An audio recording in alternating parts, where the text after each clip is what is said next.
आज यहाँ लतीफपुर ग्राम सभा में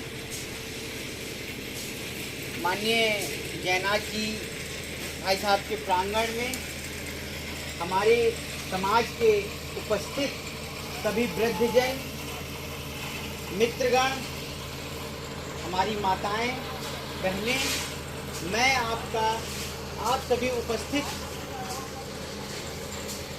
प्रबुद्ध जनों का आज 2 अक्टूबर गांधी जयंती पर यहाँ पर हृदय से स्वागत और अभिनंदन करता हूँ। आप सभी लोग यहाँ उपस्थित हुए, इसके लिए मैं आपको बारंबार धन्यवाद देता हूँ।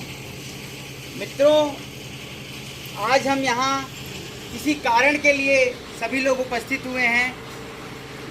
कारण यह है कि हमारी पार्टी भारतीय जनता पार्टी, जिसकी प्रदेश में माननीय योगी जी के नेतृत्व में सरकार चल रही है और राष्ट्रीय पटल पर माननीय नरेंद्र भाई मोदी जी के नेतृत्व में केंद्र की सरकार चल रही है। उस सरकार के कार्य को संगठन के माध्यम से क्रियान्वित करने के लिए, आगे बढ़ाने के लिए एक हमारा कार्यक्रम बनाया गया है। 70 दिन का कार्यक्रम है, अनुसूचित जाति मोर्चे का कार्यक्रम है, जो कि पूरे देश में चलाया जा रहा है।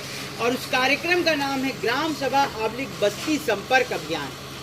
इस अभियान के अंतर्गत भारतीय जनता पार्टी के सभी नेताओं को, चाहे वो क्षेत्र की राजनीति कर रहे हों, चाहे वो जिले की राजनीति कर रहे हों, चाहे वो प्रदेश की राजनीति कर रहे हों, चाहे वो राष्ट्रीय राजनीति कर रहे हों, सभी नेताओं को अपने समाज के बीच में, अपनी बस्तियों में, अपने लोगों के बीच में जाना होगा और उनकी समस्याओं को सुनना होगा। और यदि उनका काम नहीं हो रहा है तो उसको नेतृत्व को उसके विषय में अवगत कराना होगा। माननीय मुख्यमंत्री जी की टीम को अवगत कराना होगा, माननीय प्रधानमंत्री जी की टीम को अवगत कराना होगा। इसी कार्यक्रम के तहत हम आपके बीच में आए हैं अपनी बात करने के लिए और आपकी बात सुनने के लिए।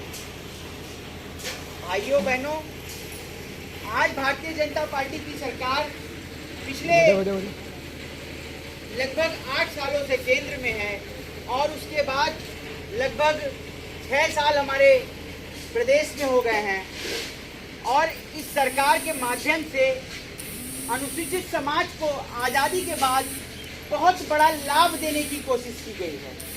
मैं बहुत दूर नहीं जाऊंगा, मैं सिर्फ कोरोना की बात करूंगा, कोरोना काल की बात करूंगा। कोरोना काल के समय जब पूरा देश विपत्ति से जूझ रहा था, देश में लॉकडाउन लग गया था, सभी तरह भयावह स्थिति हो गई थी, हाहाकार मचा हुआ था। और उस समय जो हमारा समाज है, जो पिछले सैकड़ों साल से पिछड़ा हुआ है, अभी रुके, ये अभी वीडियो बन रहा है घर वाले फोन पे, ठीक है, और आगे बढ़ने की कोशिश कर रहा है। मैं आपको बारंबार धन्यवाद देना चाहूँगा बाबा भीमराव साहब अम्बेडकर को, जिन्होंने आज हमें इस समाज में खड़े होकर चलने की शक्ति दी। उन्होंने कहा संगठित बनिए, शिक्षित होइए और आगे बढ़िए। मगर फिर भी आज समाज को बहुत ही आगे बढ़ने की आवश्यकता है। समाज, अगर हमारा 21% समाज है तो उसमें 2% से 3% लोग ही आगे बढ़ पाए हैं।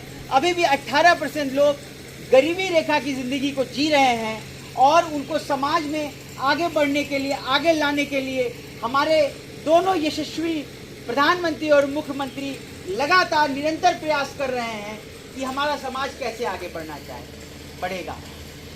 मैं कोरोना काल की बात कर रहा था, उसमें हमारे समाज के बहुत से लोग बीमार हुए और सबसे बड़ी समस्या जो आई वो भोजन की समस्या आई। मैं बारंबार धन्यवाद देना चाहूँगा इस देश के यशस्वी प्रधानमंत्री माननीय नरेंद्र भाई मोदी जी को, जिन्होंने निःशुल्क राशन योजना चलाकर अधिक से अधिक समाज के अंतिम वर्ग तक निःशुल्क राशन पहुंचाने का काम किया। इसमें कोई संदेह नहीं है कि समाज के निचले हिस्से तक बहुत मात्रा में अंतिम पायदान पर खड़े हुए व्यक्ति को निःशुल्क राशन पहुंचाया गया। इस कोरोना काल में जो योजना अभी तक चल रही है, देश में पहली बार 70 सालों के इतिहास में किसी सरकार ने जनता को निःशुल्क भोजन उपलब्ध कराया गया। और वो भोजन जाति, धर्म, संप्रदाय, पंथ को देखकर नहीं दिया गया, वो सिर्फ गरीब समाज को देखकर दिया गया। चाहे वो किसी भी समाज का व्यक्ति हो, वो गरीब हो, तो सरकार उसके साथ लगातार खड़ी रही। मैं एक डॉक्टर के नाते आपसे ये बात करूंगा कि इस देश में जो वैक्सीनेशन ड्राइव चली, जो लगातार वैक्सीनेशन लगाने का काम किया गया, निःशुल्क वैक्सीनेशन लगाने का काम किया गया, वो पूरे विश्व में कहीं नहीं हुआ, सबसे पहले हमारे देश में हुआ।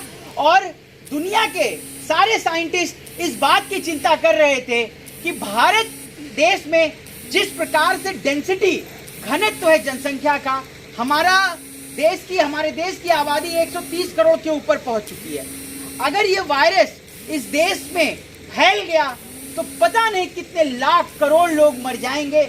मगर मैं आपको बता दूं, एक चिकित्सक के नाते, जिस तरीके से हमारे प्रधानमंत्री जी ने और हमारे मुख्यमंत्री जी ने दोनों कोरोना काल में कमान संभाली और खड़े हो गए, लोगों के साथ खड़े हो गए, हम डॉक्टरों की टीम के साथ खड़े हो गए और भारतीय जनता पार्टी के कार्यकर्ता खड़े हो गए, जनता खड़ी हो गई और हम सब ने मिलकर कोरोना जैसी भयावह बीमारी को मात देने का काम किया। इसलिए मैं आप लोग से चाहूंगा कि आप लोग भी धन्यवाद दें माननीय प्रधानमंत्री जी को। मित्रों, आप सोच लीजिए, जिसका पिछड़ा है, जिसके लोग कोरोना में मर गए, आज वो कैसे जी रहे हैं, जिनके पिता चले गए, जिनकी बहनें चली गई, जिनकी माँ चली गई। मेरे जानने में कम से कम 50 लोग होंगे, डॉक्टर्स होंगे, तमाम इस तरह के लोग हैं जिनके परिवार के मुखिया चले गए इस कोरोना में। मगर आज हम सभी बैठे हुए हैं, ईश्वर की देन है कि हम आप सभी एक साथ बैठे हैं उस कोरोना के संकट के बाद। मगर धरती पे माननीय प्रधानमंत्री जी का जो नेतृत्व क्षमता रही, उसकी वजह से हम सब लोग हैं। और जिस तरीके से वैक्सीनेशन पूरे देश में लगाने का काम किया गया, इससे बड़ा पूरे दुनिया में कोई उदाहरण नहीं है।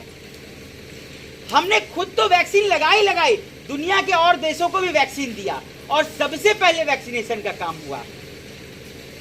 अभी भी बूस्टर डोज का वैक्सीनेशन हो रहा, हमारी आशा बहन यहाँ पर बैठी हुई हैं और अभी भी लगातार हम लोग निःशुल्क वैक्सीनेशन का काम कर रहे हैं।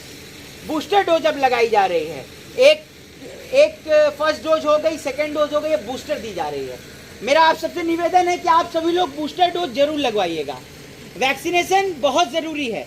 कोरोना अभी ख़त्म नहीं हुआ है, कभी भी लौट भी सकता है, इसलिए सब लोग वैक्सीनेशन जरूर लीजिए। दूसरा, हम लोग इस सरकार के माध्यम से हर क्षेत्र में अनुसूचित समाज के लिए काम करने की योजना बना रहे हैं, काम किया भी जा रहा है। पहले हमारे समाज की जो गरीब बहनें होती थी, उनकी शादी के लिए 51,000 रुपये का अनुदान आता था, उसको बढ़ाकर हमारे यशस्वी मुख्यमंत्री जी ने, योगी जी ने उसको बढ़ाकर 1,01,000 रुपये कर दिया है। अभी हमारे सरकार में जो हमारे बेरोजगार बच्चे हैं, नौजवान बच्चे हैं, जो अपना स्व व्यवसाय शुरू करना चाहते हैं, उनको माननीय प्रधानमंत्री जी की तरफ से 20,000 रुपये का रोजगार शुरू करने के लिए एक सहायता राशि दी जाएगी 20,000 रुपये की। इसके लिए भी हमारे समाज के बच्चे आवेदन कर सकते हैं। जो बच्चे पढ़ना चाहते हैं, उनकी निःशुल्क कोचिंग की व्यवस्था की गई है। जो बच्चे एसएससी और तमाम प्रतियोगी परीक्षाओं की तैयारी करना चाहते हैं, उनके लिए भी भारत सरकार और प्रदेश सरकार में लखनऊ और इलाहाबाद में निःशुल्क कोचिंग और रहने खाने की भी व्यवस्था कर दी है। इस तरह से तमाम योजनाएं चलाई जा रही हैं।